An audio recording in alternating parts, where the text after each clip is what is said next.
मृत्यु के बाद यमदूत इंसान की आत्मा को यमलोक ले जाते हैं, जहां पाप और पुण्य को तोला जाता है, कर्मों का हिसाब किया जाता है और सजा सुनाई जाती है। लड़की को परेशान करने पे कौन सी सजा, किसी की संपत्ति हड़पने वाले को कौन सी सजा दी जाती है और किस गुनाह की कौन सी सजा दी जाती है, ये हम आज आपको बताने वाले हैं। लोगों का कहना है कि वेद पुराण को घर पे कभी नहीं रखना चाहिए और ना ही इस किताब को कभी पढ़ना चाहिए। पर ऐसा क्यों? क्योंकि इस किताब को सिर्फ और सिर्फ तब पढ़ा जाता है जब किसी की मृत्यु हो जाती है। मृत्यु एक ऐसा सच जिसे बहुत कम लोग समझ पाए। पुराणों के अनुसार जीवन में अच्छे कर्म करने वाले स्वर्ग में जाते और पाप से भरे जीवन जीने वाले लोग नरक की ओर चले जाते। लेकिन क्या ये सच में ऐसा होता है? क्या आपने कभी ये सोचा है कि मृत्यु के बाद एग्जैक्टली होता क्या है? इस सब के बारे में हम जानते हैं इस एक किताब से, जिसका नाम है गरुड़ पुराण। गरुड़ पुराण 18 महापुराणों में से एक है। गरुड़ पुराण के 2 मेजर पार्ट्स हैं। यमलोक चैप्टर 1। यमलोक में चित्रगुप्त जी के पास हर इंसान के कर्मों की लिस्ट होती है। उसने कितने पुण्य किए, कितने पाप किए, ये सब कुछ डिटेल में लिखा होता है। चित्रगुप्त की सभा में हर प्राणी के पाप और पुण्य डिस्कस किए जाते हैं। जो लोग पुण्य आत्मा हो, मतलब जिनके दिल साफ हो, उन्हें पूर्व यानी कि ईस्ट के दरवाजे से जाने को मिलता है। इस रास्ते में गार्डन्स है, सुंदर हंस है और ये अमृत से भरा हुआ होता है। पश्चिम यानी कि वेस्ट का रास्ता जो ज्वेलरी से डेकोरेट किया हुआ है। जो संत है उनको इस रास्ते से जाने को मिलता है।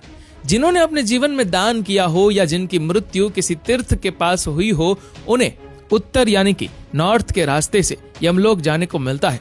इन तीनों दरवाजे को पार करने वाली आत्माओं को किसी भी तरह का भय नहीं होता है। उन्हें हर तरह की सुख सुविधाएं दी जाती है।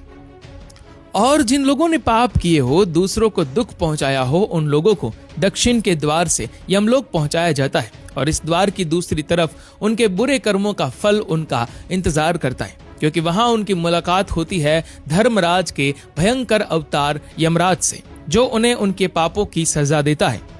Punishment chapter 2। गरुड़ पुराण में अलग अलग पापों और दुष्कर्मों के लिए 28 अलग अलग भयानक और दर्दनाक पनिशमेंट बताई गई है। हर बुरे कर्म के लिए एक सजा है। इनमें से 4 ऐसी भयानक सजाएं हैं जिनके बारे में सुनकर आपका दिल दहक जाएगा। भयानक चाबुक मार। जो लोग दूसरों की संपत्ति चुराते हैं, यम के सेवक उन्हें रस्सी से बांधकर टेमेरिस्रम नाम के नरक में भेज देते। उस नरक में उनको चाबुक से लगातार मारा जाता है, तब तक जब तक उसके सारे पापों की सजा खत्म नहीं हो जाती। दूसरी सजा रौरावम यानी सांपों से डसवाना। जिन लोगों ने दूसरों के साथ किसी भी तरह का छल कपट किया है, उन्हें रौरावन नरक में भेजा जाता है। चलते हुए कोयले से भरी धरती पर उन्हें फेंक दिया जाता है, जहां वो अपनी जान बचाने के लिए यहाँ वहां भटकते हैं। उनके पैर छील कर फट जाते हैं, जिसके बाद सैकड़ों जीव जैसे सांप, मच्छर, बिच्छू, कौवे उनके बदन को नोच नोच कर खा लेते हैं। उनका शरीर दोबारा जुड़ता है और पूरी सजा फिर से दोहराई जाती है। नरकलोक की तीसरी सजा कुंभी पाकम यानी तेल में पकाया जाना।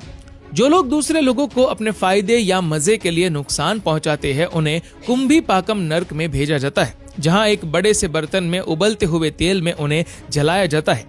चौथी भयानक सजा तप्ता मूर्ति यानी जलाया जाना। जो लोग नाजायज रिश्ते बनाते हैं, अननेचुरल सेक्सुअल एक्टिविटीज करते हैं, उन्हें इस नरक में जलाया जाता है। तपते हुए अंगारों से तहकती हुई जमीन पर उन्हें बांधकर फेंक दिया जाता है, जहां उनका बदन धीरे धीरे आग में पिघल जाता है। मृत्यु चैप्टर 3। जब प्राण निकल जाते हैं तो एक मनुष्य को इतना दर्द होता है जैसे उसे 40,000 बिच्छुओं ने एक साथ डंक मारा हो। मृत्यु के समय यमलोक से 2 यमदूत आते हैं। काला रंग, गुस्से से भरी आंखें, टेढ़ा मुंह, उनका रूप इतना डरावना होता है कि मरने वाला जीव डर के कारण अपने शरीर को और कस के पकड़ लेता है। उसकी आत्मा वापस अपने शरीर में घुसना चाहती है, पर यह पॉसिबल नहीं होता। यमदूत ने उस आत्मा को कसकर रस्सियों से जकड़ा होता है और यहीं से शुरू होता है ये यमलोक का सफर। यहाँ पाप और पुण्य को तौला जाता है, कर्मों का हिसाब किया जाता है और सजा सुनाई जाती है। मृत्यु के बाद यमदूत इंसान की आत्मा को यमलोक ले जाते हैं। यमलोक का सफर चैप्टर 4। माना जाता है कि जिस इंसान ने अपनी जिंदगी में अच्छे कर्म किए हैं, पुण्य, दान, सेवा की, उसके लिए ये सफर बहुत ही ज्यादा आसान और आरामदायक होता है। उसे एक रथ में बिठा कर ले जाया जाता है। लेकिन जिसने अपनी जिंदगी में अच्छे कर्म नहीं किए होते हैं, उनके लिए ये सफर का हर क्षण दर्द और पीड़ा से भरा होता है।